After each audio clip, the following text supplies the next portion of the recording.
Welcome to another exciting episode of Humanity 8.0, a podcast where we talk about our post-truth present and our transhuman future, with the aim of sketching out the outlines of what awaits us in the years and the decades ahead of us.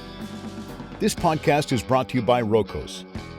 Companies with limited IT budgets and personnel can now get the same cybersecurity protection as big enterprises. Rokos' Secure Access Service Edge, SASE solution, with zero trust, provides enterprise-grade comprehensive cybersecurity so that you can focus on your business. For more, please visit www.rokos.com. That's ROQOS.com. And now, here's your host, Dr. Ahmed Bouzid, founder and CEO of Witlingo.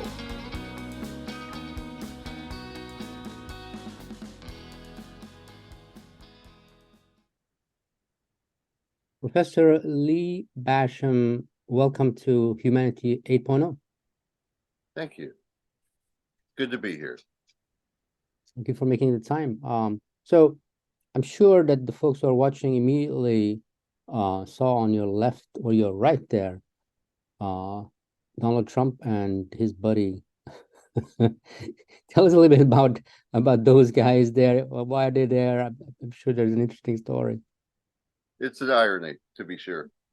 Sick irony, I would say. Yeah, I think as you and I were talking before we started recording is, I think Donald Trump, with all his craziness and all that, has been really useful, at least to me, in terms of exposing a lot of stuff, and also has helped me learn many things about how society and the political system, at least here in the United States, works.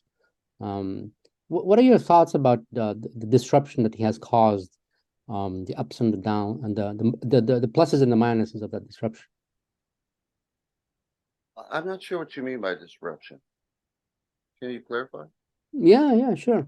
So before Donald Trump, there was the status quo, which is the establishment, and we had experts, and then they knew what to do on our behalf, and we listened to them, and we listened to the pollsters, and did their predictions, and things were as they were. Let's call it the status quo, which I think we're going back to with all its minuses.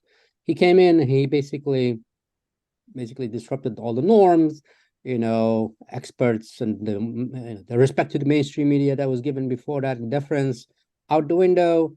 So that's what I mean by disruption. What are your thoughts on that? Well, his opening move was to call the media fake news. Right. And that was, you have to admit, a refreshing and epic moment. And I was astonished at the boldness of the man. The Trump story is interesting, because we'd had a dinner party in one evening, and I was awake, and people had gone home. It was like 4 a.m, and I heard that this media creature, something to do with The Apprentice. I didn't watch TV. I didn't know what it was. I'd seen some of it in a hotel room once and got bored because he was just firing people. But I decided to watch one of these things they call rallies. And I was astonished. Within 15 minutes, I knew he was going to win the 2016 election. Not because I wanted him to, not because I didn't want him to, because I knew he would. Why? Tell me why. He knew everything to hit upon, and right. in a perfect pattern. The crowd was insanely adoring and went wild. And so the next day I called up my friends and I said, our next president is going to be Donald Trump. And I was right. They thought I was insane, but he was our next president. He did win.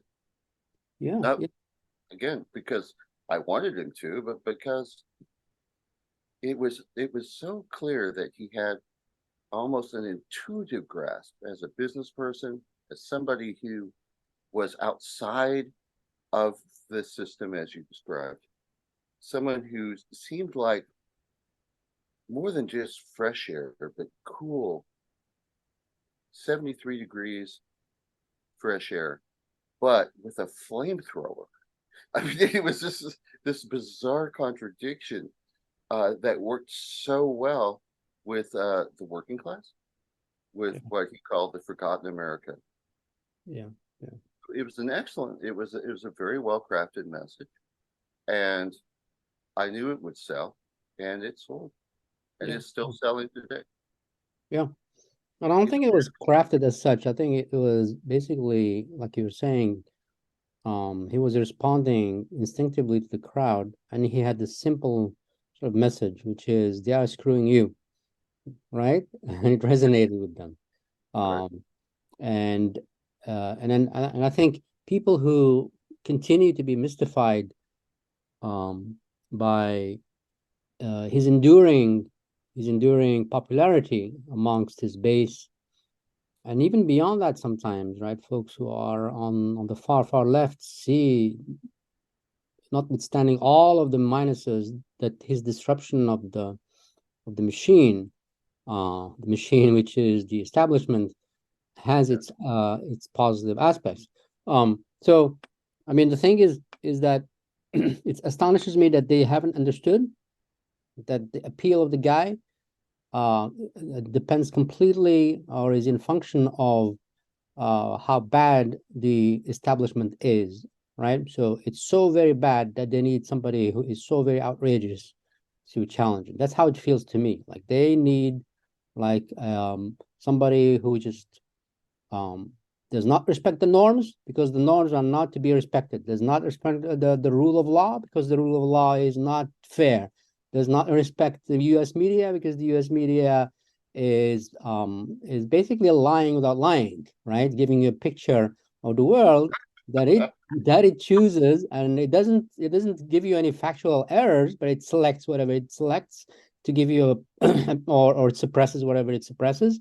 So it feels to me that the more he's outrageous, right? It feels to me, the more he is popular, or the popularity that he has with other folks consolidate. And then, and I don't, what I understand is, why don't they understand that? Number one, I was watching the other day in preparation for this, because I knew we were going to talk about this. I watched a few hours of how on YouTube, election night 2016 on MSNBC, election night 2016 on CNN and on Fox News, and how at the beginning they were sure it was Hillary Clinton for all three networks, right? And it's very fascinating to see how the mood changes and how the realization changes that the New York Times, which had it at 90% Hillary Clinton, was like, it was 90, 10, and then it became 80, 20. And and all of that because of one thing, is they didn't count on the fact that he mobilized people who never voted before in the red states. Yeah, and so and here we are, 2023, and I don't think the Democrats have learned the lesson. To be honest with you, I agree. I agree completely. They are out of their depth. They have not adapted to this new reality of insecurity, of doubt, of distrust. And because they haven't done that, because they've dug their heels into what I call political piety, where you just have to go with what you call the establishment and trust them, it's a catastrophe for the Democratic Party. They need their own Trump, and they don't have one yet. And I think if I was one of their political advisors, which I'm not, I would definitely find one. The only way to beat Trump is out Trump Trump. That's where we're at now, in my view. Yeah, absolutely. I think I think the internet is stable. Can you hear me okay? Can you hear me okay? Can you hear me okay? I can hear you fine. Okay. Your image is okay. broke up. Yeah. We were having It's not your fault. We've had problems with that down here. It's probably my fault. They're installing a new system. Yeah. It's either you or me. It's gotta be one of the two. But Yeah, I think tell me what you think. Do you think that if Bernie Sanders had run against Trump in 2016, he may have won? Yes, Yeah, I think he had a good shot. He was preempted by the connectivity of the Clinton yeah, mentality. Hillary Clinton was a miserable candidate. And even though I have nothing but respect for Hillary Rodham Clinton, I have to admit that that was a huge error. yeah, A lot of people felt the burn, and I think he could go toe to toe with Trump, but that ship has sailed. yeah, yeah. That was a missed opportunity. I think it was a watershed moment because he was sort of the crazy, right? People call him the crazy of the, and people were committed to him. I mean, he said, "I'm a socialist," and he didn't, and that's that's the kind of thing that you're breaking the norm. You're saying, okay, it was taboo. I'm gonna say it. And he had like a base that was really dedicated to him, and they were really pissed off. And I think many of them didn't go out just because he got screwed, definitely, right, by the DNC. Yeah, It wasn't like he lost fair and square, and they sabotaged him and they didn't support him. And it was like Hillary Clinton was anointed to be, and she is like, I agree, I totally respect her, what she's done. She's done a lot of good things, but as a political animal, she was not inspiring. So agreed. I think that's probably a good way to start because Donald Trump is a good way to start because he I think there is this paradox where he lies all the time, and yet he is revealing or challenging much bigger, much more deadly lies. The establishment, right? I think during his administration, we didn't go to any new war, right? I was the only one for the last, I don't know, 60 years, where starting from Johnson, we're in war, right? Nixon, Ford, Carter, Reagan, it was all constant war. And then this interval, boom, no war, right? So I'm gonna talk. I'm like a lefty progressive guy. I have always been. I voted for Hillary. I voted for Biden. But then when you look at the basic fact that during this crazy administration of Trump, far less people died in the world than the other administrations. I said to myself, okay, which of these two is bigger evil? The shedding of blood, right? Like the shedding of blood during the Obama administration. Libya was destroyed, all kinds of outrages, intervening and all that, and bombing people's weddings because a drone guy thought it was the terrorist, and just went on breaking, not closing Guantanamo as he had promised, right? All of that is the status quo. I see all that death, and I see the death caused by Trump, and I say, okay, if I were a rational animal, which one would I put my which one should I support, right? And so I think so. This paradox between the lies, my grandfather was German, or I have the biggest brain, whatever shit he talks about, right? All of that is bullshit, right? I don't care about that. What I care about is he causing, death and destruction, or not? Biden is causing death and destruction, even though I agree with every single one of his policies, except, this expanding this saber rattling that he loves to do, which I detest. What do you think about this paradox? Sort of. I think I've never been bombed. And the last time I went to Germany, I was so apologetic. I landed in Nuremberg. I saw that all the buildings were ugly and new. Then I went back down to Bamberg, where they bragged about the fact that only 300 houses had been destroyed. We have to take very seriously what it means to attack defenseless people. Yeah. And these politicians did not do this. They positioned themselves as partisans of peace, Mm. right? And they failed completely because they lied not very discreetly, they lied consistently. And so the Democratic Party is the party of war. And under Trump, the Republican Party, which was also rather Yep. warmongery, it did actually have a moment of renewal with the isolationist maneuver that Trump pulled. What he said was, "We'll be there when you really need us, but we're not going to do this anymore." And what happened in Libya was just tragic. We had to deal with Gaddafi. And Gaddafi was a very fascinating and charismatic figure. And when Obama involved himself in what he called, the Arab Spring, it was a catastrophe. And we all know that now. They actually mutilated Gaddafi. But here's the thing. We had agreed with Gaddafi that if he didn't make a nuclear weapon, Yeah. we would leave him alone. Yeah. And then we went back on that agreement under Obama. Yeah. And now it was extremely difficult to convince the North Koreans who were developing nuclear Yeah. weapons, primitive late 1940s style nuclear weapons, but nuclear weapons the same, Yeah. that we wouldn't betray them too. Gaddafi was a huge mistake. Huge. Yeah. He shut down his nuclear program. He trusted us, and then we betrayed.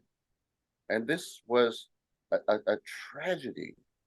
And I think he was quite shocked by it. And of course, that would involve a State Department conspiracy to betray someone who had actually turned out to be fairly reliable. Yeah. Yeah. No, I mean, they called him the mad dog of the desert, and he was, like you said, he was very predictable.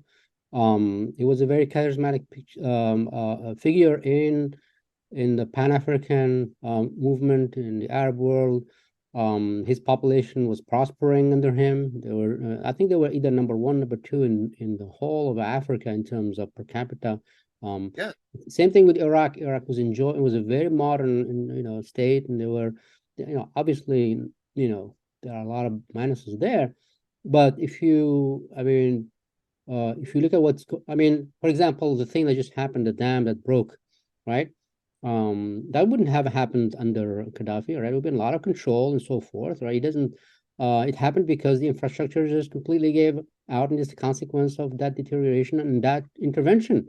And so, yeah, I think it's really tragic how how um how all of this is presented. So that we'll go back to truth versus non-truth. How all this is presented as, okay, the truth is that he is a mad dog. The truth is that he is irrational. The truth is that Saddam Hussein is that. All right, very simple stories, right? That usually we lean on and use tropes, right? The Arabs and the Muslims are just this other that we don't fully understand, and they play. But the Middle East is violent, right?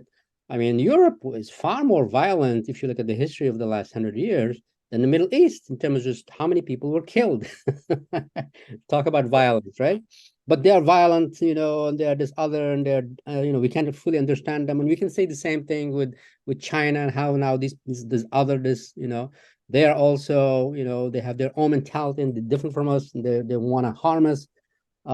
Anyway, so let's go back to conspiracy theory, because I think what I really I think find interesting is, in what I've read from you and what I've watched from you as well in preparation for this is how the mass media, right, gets involved, and is very crucial, right, in either suppressing or sort of calling something a conspiracy theory, right? And even though it's true, because it doesn't fit certain story, or twisting things in a certain way where the people accept something as conspiratorial or not, depending on how it's being framed, right?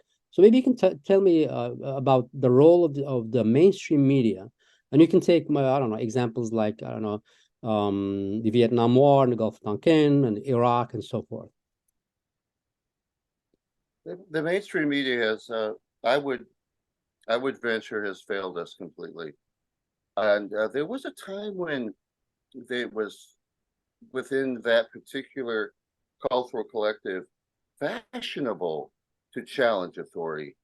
You know, as the cliche goes, speak truth to power. Right. But that is gone. The mainstream media is apparently some organ of the state for the most part, and it's suffered hugely because of the competition we now have. A horizontal system of information that is emerging from the internet, Yep. and that's very important. But they do still have a really powerful grip on the narrative that people are presented with, especially in times of crisis, which they will exploit. My view of the mainstream media is that they need to rethink things, but the levels of control and the need for stability and the absolute, they have a sense of, I would think, terror, a sense of impending chaos that they believe now they are the the agents to stop. It's sort of like there was this movie called Dark Knight. It's a Batman movie, Mhm. and you have the Joker and you have Batman. Now, some of you recognize this reference. Christian Nolan wrote the screenplay, and he's a really interesting person. But I'll set that aside for now. Here's the thing. The Batman is the mainstream media now, when he should be the agent of truth and justice. And it is if the Joker was getting the message across that it's the hoax. It's all a joke. And so when I look at what's going on in the media today, I'm always reminded of what the Joker would say. First thing, we need them. We need them to point to, because they complete us. I don't want to kill you. You complete me, to quote this movie. Mhm. And that's what the Joker said to Batman. Batman's like, why do you want to kill me? And the Joker's like, I don't want to kill you. You complete me. And you're going, this is good. This is good. You know, excellent acting on both teams. And I think one of the great things about having the mainstream media and maintaining it is for suspicion and mockery. Having a state propaganda system, which the mainstream media appears in many cases now to be. Yep. Having that in place provides the opportunity for skepticism, provides a space of outrage and a space of criticism for both the state and for corporate abuses. And the fact that it's obvious the media is running cover for all of this, or much of it, in incidental ways. I don't think there's this vast conspiracy. But what I do think is there's a pattern, a habit, and it's inculcated in the journalist schools. I've given talks in journalism schools, and they are told that they hold the keys to the kingdom of power, the fourth estate. And having them there and having them be so transparently, you know, absurdly false. And well, I'm not going to swear on your podcast, but they're sellouts. We'll just say that, and they have become so imbued as items of the political class that it is really nice to know that you can turn on CNN, MSNBC, ABC, CBS, Fox, and know what not to believe. In some cases, I'm not universalizing this claim. No, I understand. No, I understand. As a social element, it's almost like they're a satire that we can take a hold of and used to further a functional democracy, not through what they say, but often, not always, not always, Yeah. but often in opposition to. Does Yeah. that make sense? Yeah, it does. It does definitely. I mean, I think we can definitely do this now that we have the technology to do these podcasts and and for folks to build their own shows. Like, I don't know, Glenn Greenwald. I watch him regularly, right? And he basically he couldn't exist if the mainstream media didn't do its thing and did it in such a systematic way, right?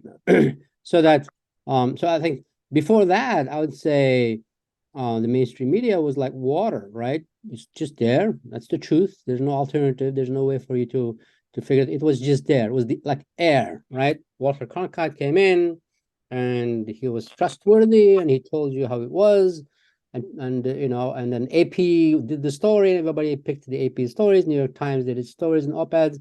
So it was there. That's how it is. There's no way to even imagine. I think that's what you're saying, right? At the time, on the alternative world. Now, you can be a foil. You can say, look, like for example, I think you can't get a better echo chamber foil than MSNBC. Even Fox is a little bit better. MSNBC is a completely hermetically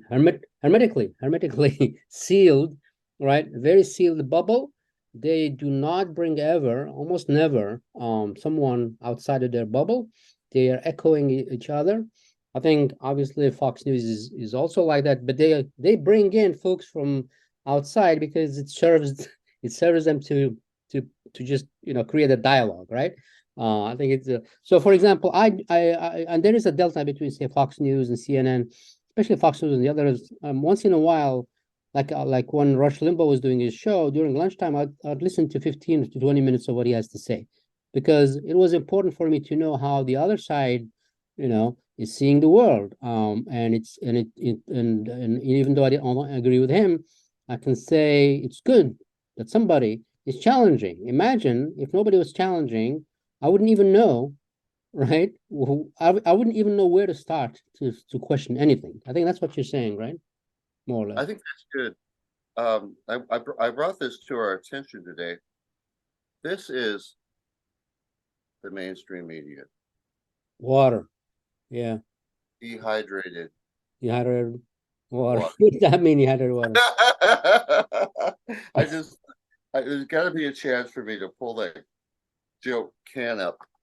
Um, Tell me, what does it mean? That's an interesting concept. well, this thing, Yeah, what is that? It's a product? it's this dehydrated water. What It's is a that? contradiction. It's Yeah. water that's dehydrated. My mind is having a cramp, but go on. Okay, never mind. I don't know.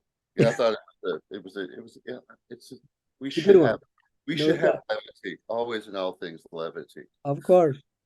But I agree with what you're saying completely. I remember when Rush Limbaugh first was on the airwaves, and I would occasionally listen to this guy and go, huh? Because it was going against everything I was being told in college. And but I found it fascinating because it did raise all these interesting questions. And I thought, well, this is, one of the sayings is, this is what democracy looks like. And I realized Rush Limbaugh on some AM radio station that I happened to just luck into, this is what democracy looks like. I was driving up to Houston to pick up a friend at the airport, and I don't know why I flew into Houston. I live in McAllen, and it's about a 6-hour drive. And I'm bored. I'm bored with my music, and I turn on the radio, and there's no FM out there. There's nothing there, and so I go to AM, and there's this guy who's like, he talks like this, and he's gobbling to these Satanists and these fiends. And oh my God, and they're killing the democracy. They're killing our life. They're out to destroy us. The global elite. And I'm like, who the hell is this guy? And he's just ranting. And I'm like, I had never heard anybody like that. And he's on the radio. Ends up being Alex Jones. I'm like, Alex freaking Jones? So it took me a while to figure out who he was. But by the time I got to the airport, he had decided to tell us 3 or 4 times, "This is Alex Jones." And again, this is what democracy looks like. Does. And it's interesting. I have to a quick anecdote. I know we have limited time, but I was so amazed by the intensity of this person. I had to meet them. So I did it what I call a .edu, because I'm in a university, so I can go ahead and say I'm a professor. I find your views interesting. Would you like to answer some questions? I'll buy lunch. And I actually got to meet Alex Jones. We had lunch, and it was a very long lunch. It went on for 4 hours. 4 hours. Yeah, I spent 4 hours alive, and I got out alive in the presence of Alex Jones. That's important. Well done. This was like 15, this is like, I don't know, maybe 12, 15 years ago. It was a long time ago, before his current fame and notoriety, but you can see he already had a large following in East Texas. And he was a lovely person. He didn't talk like that. It was a persona. Goblins, demons, all that stuff. Connect. Yeah, the New World Order. And he actually was a very nice person. He had a very friendly demeanor. He didn't growl at you with every word. And I thought, wow, this is interesting. But the message remained the same. It just wasn't growling at a microphone. And I thought, I respect this guy. And so I would like to even suggest, as heretical as this is, that Alex Jones is what democracy looks like. Yeah.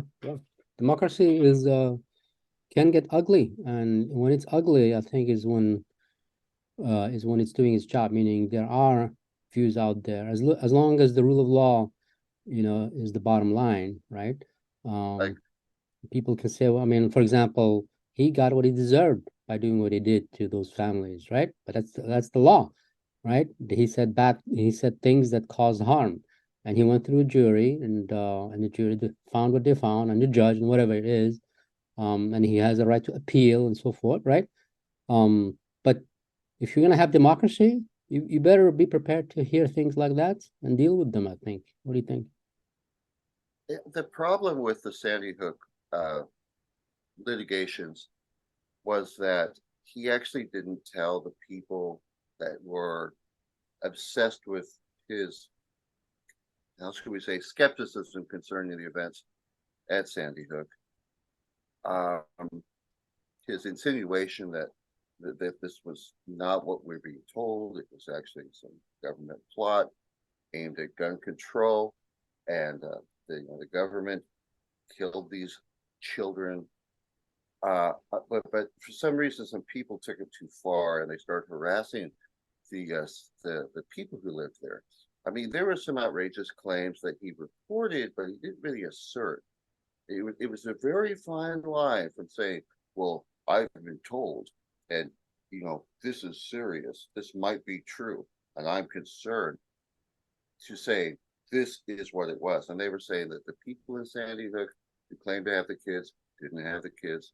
The kids didn't exist. They said a lot of things that were absolutely and deeply conspiratorial. That Sandy Hook was what they call it, false flag. And so I understand the litigation.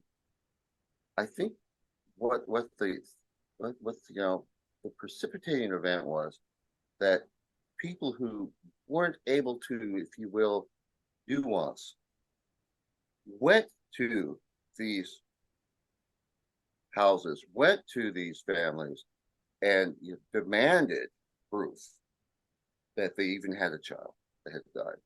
They demanded evidence. They wanted to, show me the body. Let's dig the kids up. I mean, it just got, and I can see that if you did have, there were so many, there was a lot of what my colleague Brian Keeley in philosophy would call errant data. It looked like all the families had recently moved there. You never saw a body, which is reasonable to the children. Uh, there were no one was brought out and treated from the buildings, from the school, and just a lot of things. And Alex went down this shopping list of weird stuff, which I think is proper, but the cumulative effect was some of his audience went and attacked the putative families, which I think it happened. You know, but I think it's one of the most horrible things I can imagine happening. But when they went after the families said, "Where did you get this?" And that's when democracy died, because they got it from Alex Jones. I think that he should not have been penalized for what he was saying. He was raising very concerning ideas, but it led to serious trauma to the families, and so they were in a position where they could say, "Well, this is, you know, you're not being responsible. You should have thought about this. You should look before you leave." At the same time, I want to argue that when you have a conspiracy theory like Sandy Hook, you know, Fetzer has a whole book about how Sandy Hook didn't happen. And Fetzer's a philosopher of science. And you're like, oh my God. And I've talked to him. I've spoken with him personally. And he's quite convinced nobody died that day. Alan Lanza was a hoax. None of this happened. Alan Lanza never even existed. And you're just going, whoa, whoa, whoa, whoa. And that's when confidence in the system of information, which we rely upon, disintegrates. And that's really what we're looking at when we're looking at conspiracy theory, is that disintegration of confidence. Even if the conspiracy theories are false, they have enough plausibility in today's eyes and ears to undermine even what's true.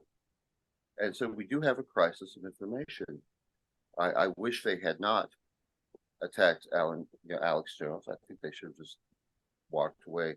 But I have absolute sympathy for them if their child was murdered and people tried to take that from them. Yeah. Wrong. I mean, the question I ask myself is, of all the things, you know, that you could have gone after to show that the government is trying to take guns out of our hands, why the heck did you choose something that involves children, right? And is he nuts to have gone? I mean, even if that whole conspiracy is true, nobody's going to believe it, right? So he was not very smart when he went that way. You know, he can have the right to say whatever he wants to say. I'm just thinking strategically and tactically. I think he made a big mistake to go and challenge a massacre of children where everybody believes that there was a massacre. It's a steep mountain to climb. So there, I think he was just dumb, and the people around him who listen to him are even dumber, who have gone and indecently gone after the parents, who, even if there is 0.1% chance that it was true that their child died, I would knock on their door. So for me, you know, that's how I look at it, right? Plus, he went through the justice system. The justice system is not perfect. It incarcerates Black people all the time. I'm not gonna feel sorry for a white guy who was dumb enough to go and tackle a conspiracy theory about children, when he could have spent his energies exposing whatever he wants to expose, using some other less controversial, far less sensitive. So I see it as a sort of a, you know, it wasn't smart of him to do that. What do you think? The lack of moral caution there was so astonishing. Yeah. The jury was probably on that ground, on those Yeah. grounds, on Yeah. that, for that reason, for the first reason, that lack of moral caution was appalled. And so they had to strike back as members of a decent society. Yeah. Yeah. And they had focused on someone who could be, if you will, the scapegoat for a more generalized stupidity. Yeah. And I mean, contrasting to Rush Limbaugh, who was very, I was very impressed. I mean, like for 20 plus years, I was very impressed that he never completely crossed the line, right? He always danced around the line, and he was smart, and he was articulate, and he gave you a coherent story that you could understand, and it never completely like violated your basic norms or your instinctive norms, right? So that's why I believe that there's no way, in my opinion, that Donald Trump would have become president without Rush Limbaugh. Rush Limbaugh had an audience of 20 million people every single day who listened to him for 3 hours. And I remember because I was during that between, in late 2015 all through the election, I was listening to Rush Limbaugh on a regular basis. And I was trying to figure out where is he going, because it wasn't clear until the convention almost that, right? And he was navigating. He never said, I am for Trump. He never said, I am against Trump. He was focusing on establishment. He was saying hooray about certain things he was saying. He didn't say hooray about the Mexicans, for example, when he started out. He was not cheerleading that, but he was cheerleading. He was very smart about what to pick or what not to pick. That's why he was very effective and enduring. He was. I don't think he was ever. There was campaigns against him, to boycott his products and all that. But that never really got anywhere because the guy knew how to navigate, right? Absolutely. He had that subtlety where he would insinuate without saying. He would Yes. Yeah. suggest without. You have to understand one of the things about conspiratorial suspicion that there's a kind of an organized attempt at deception, and it doesn't have to involve a lot of people, but people well placed. Yeah. He was very good at suspicion, not assertion. And that simple distinction where he would suggest maybe kind of looks like I see a pattern here. Do you see a pattern here? I'm not saying the pattern is going to lead us to the truth, but it looks a little weird. That sort of tactic, the tactic of suspicion, as opposed to just outright assertion, was one of his greatest gifts. And of course, he had a great voice too. Yes, he did. He did. Also, he had a good sense of Wasn't really humor. a big fan, but I would listen to his voice and I would go, "This man knows how to speak." No, he He, he did. He did. yeah, He well, was very talented and and he was very smart. He comes from a very smart family. I think his father is a judge and whatever, and people underestimated him. I remember when the left, where I belong and I'm very comfortable, like Al Franken and Air America, they tried to have their own type of conservative left. It didn't go anywhere because it was not entertaining. It was just you hear their lamentation after lamentation, teaching you, telling you things that you should. Here are the facts. Listen to the facts, right? And so they weren't. They never. And for him, it was like two or three things he said over and over again, and he presented. I mean, I'm talking about Rimbo, right? Basic things, right? Government is interfering with you, liberty, blah blah blah. And then he just gave you stories to reinforce. So it was not taxing on your brain to listen to the guy. It was, in fact, it was during lunchtime when I need my brain to rest, not to expect anything new, but just to laugh. But when you listen to like really, but those guys, they exhaust me with intricate arguments and facts and contrasting and this and that, and that's not how you get people riled up, right? yeah, it doesn't really work. For a long time, I used to when it wasn't cool, and now it's not cool again. But there was this show called The Young Turks, and Yes, yes. yeah, The Young Turks. And at first, I was like, oh, this is really interesting, and you know, you got this guy and this woman, and they're both you know outgoing and well spoken. Is Cenk and the Armenian, which is kind of strange because one's a Turk and one's an Armenian, and there's Hmm. some interesting history there Hmm. because the Turks annihilated the Armenians. But putting that aside, oh, by the way, that woman is starting to sound like Trump. I don't know much about them. I haven't watched them in years, but once in a while something pops up in our video horizontal information system on YouTube or on Rumble, which I definitely endorse. Mines is another nice place. But I thought, well, this is exciting, and they were doing it right. They were they were selling outrage and confusion, and the way they would pitch things. But the minutiae, if you get into the minutiae and you start trying to be a lawyer on the radio or on video or on television, you've lost your audience. What they want to hear is something for them to try to fill in the blanks with, for them to think about.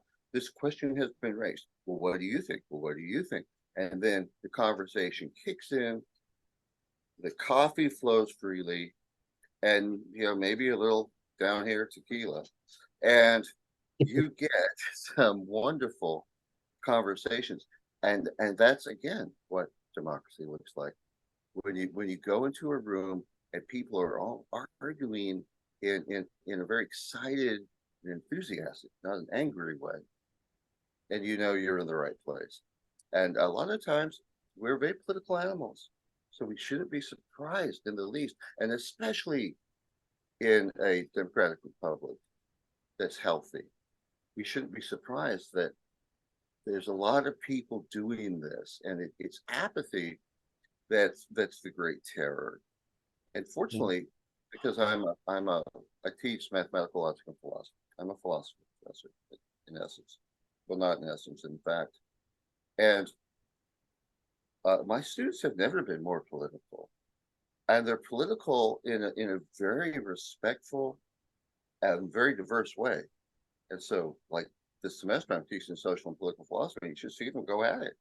And they're nice about it, and they're intelligent about it.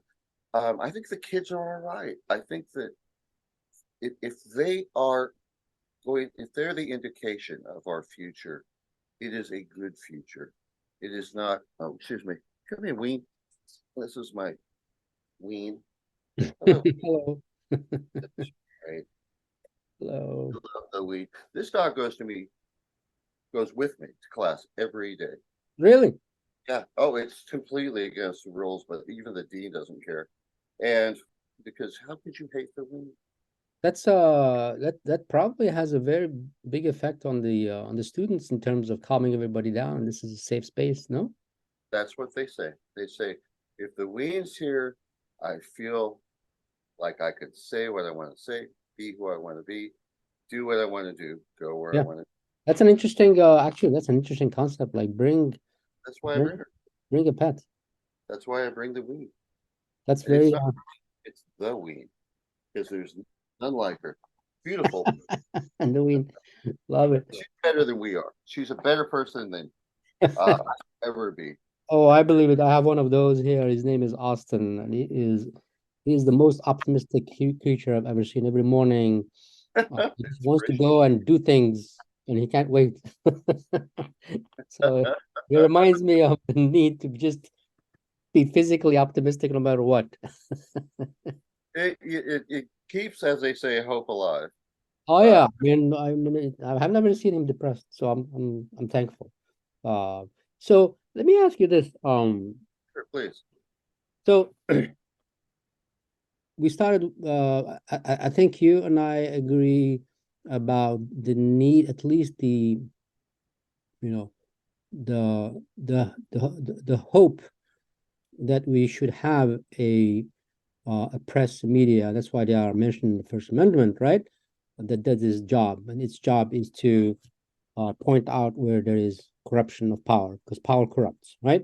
So you need an state that is going to check the other three, the three branches of government, right?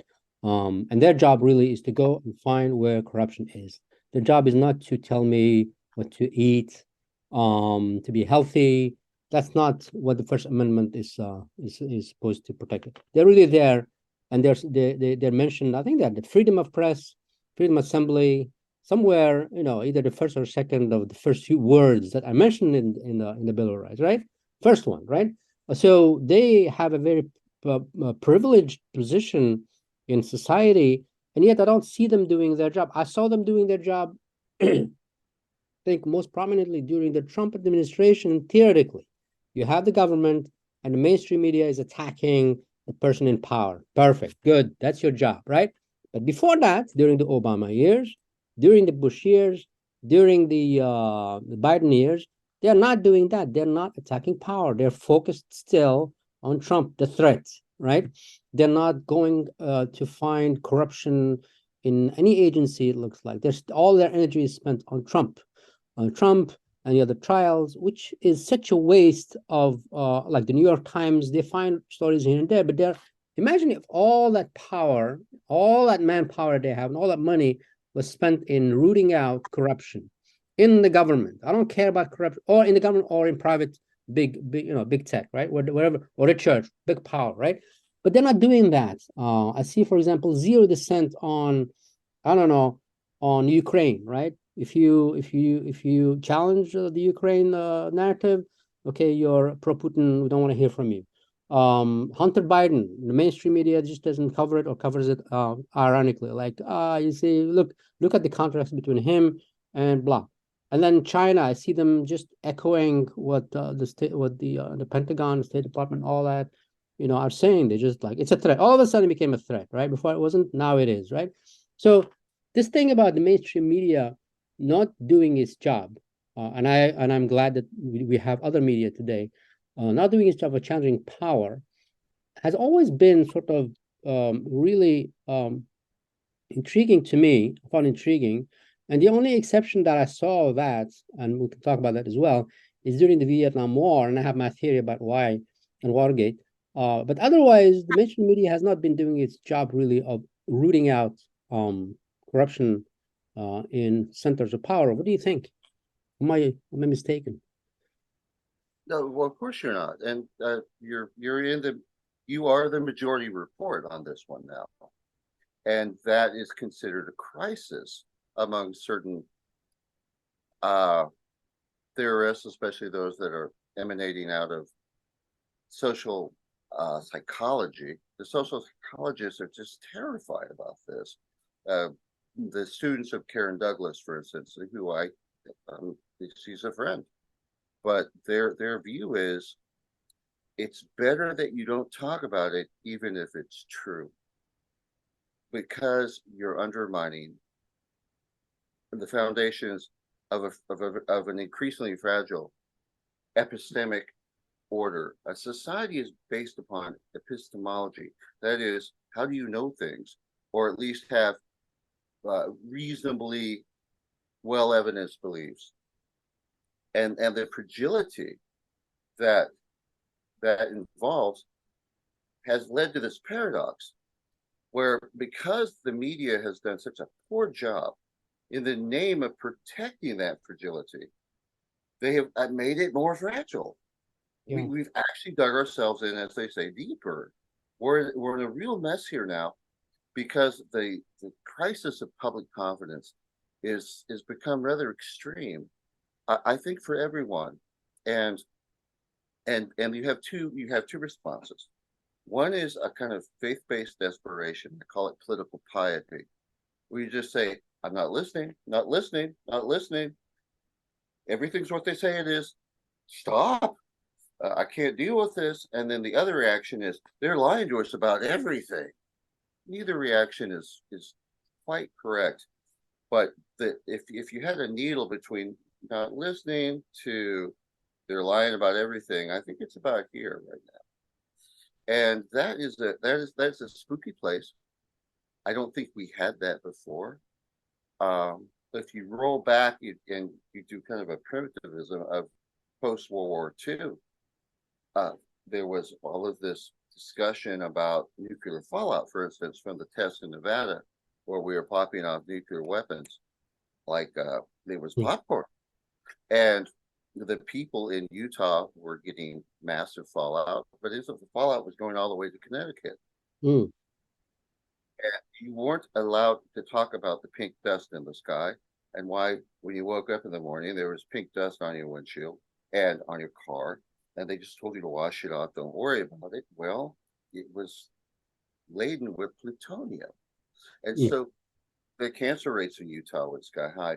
But at that time, going out of World War II, there was such a public confidence in the government because it had to be to fight and win that war against not just Japan, which was actually a closer call than most people realize, but against Germany. I mean, we got in the war with Japan so we could go to war with Germany.